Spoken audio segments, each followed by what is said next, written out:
Ito po ang mga halaman at mga medicinal plant na malaki po ang naitutulong at pakinabang sa ating mga alagang manok o anumang poultry animals. Kaya po, magtanim tayo ng itong mga babanggitin kong mga halaman at mga medicinal plant. Tulad po ng malunggay, madre de agua,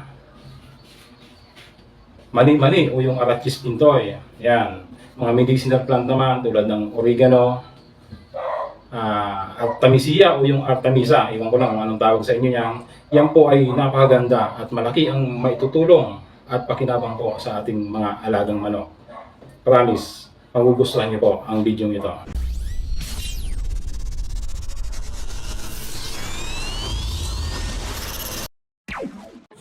Ito po ang Madre de Agua, isa sa paboritong pagkain o alternative feeds ng aking mga alagang manok. Ang Madre de Agua mga ka-farmers ay napakagandang pagkain sa ating mga alagang manok dahil ito po ay napakataas ng protina na may 18.21% at libang po dyan yung vitamina at mga mineral ay present po yan dito sa nasabing Madre de Agua.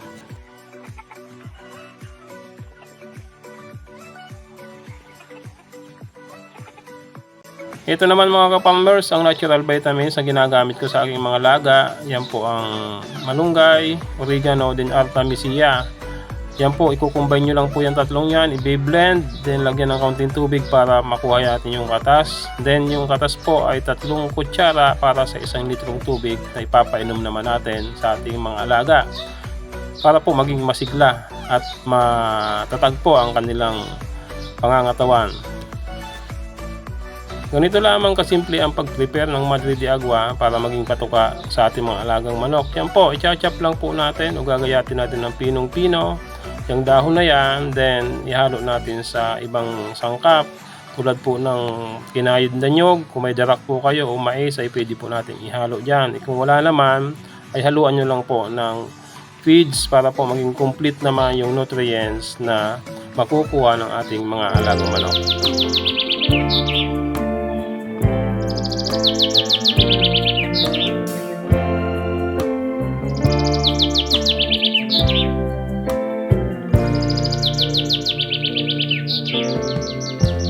Lighten up, take me on your magic river. Tell me all your dreams align. Sign me up and tell me about the people that you know who are trying to feel alive.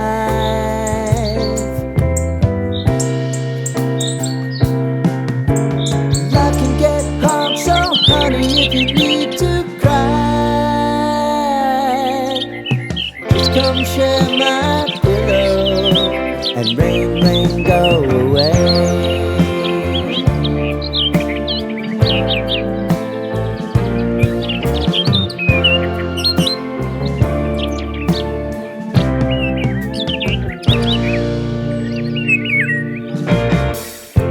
I wanna hear about everything you're ever thinking.